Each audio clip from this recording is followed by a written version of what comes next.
உங்கள் வாழ்க்கையை எப்படி அமைச்சுக்கணும்னு நீங்கள் நினைக்கிறீங்களோ அதுக்கான வழி நீங்கள் கன்ஃபியூஸாக இருக்கிறீங்கன்னா கம்முன்னு இருங்க. அது வழி காட்டும். ஏதோ ஒன்று மூலமாக நம்மளுக்கு உணர்த்தும். நகை போட்டுட்டு வராது. ஏதோ ஒருத்தங்க மூலமாக, ஏதோ ஒரு காரியம் மூலமாக, ஏதோ ஒரு சமிக்ஞை மூலமாக நம்மளுக்கு உணர்த்தும். அப்போ அதை பிடிச்சிக்கணும். அதை புரிஞ்சுக்கிற கூட அறிவில்லாமல் இருந்தால் ரோட்டில் சாணியாக தான் இருக்கும். புரியுதுங்களா? அடுத்த இடத்துக்கு போகவே முடியாது. நான் இப்படியே தான் இருப்பேன்னா அதுவும் உன் விருப்பம் தான். நீ அப்படியே இருக்கலாம்.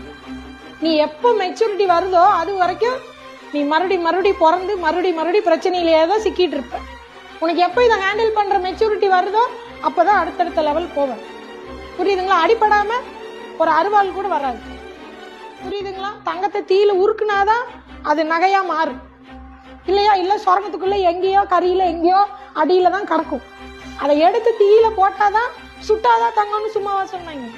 அது சாமி கிட்ட போகுது, நம்ம கிட்ட வருது, அதை நம்ம பத்திரமா பீரோல வைக்கிறோம்.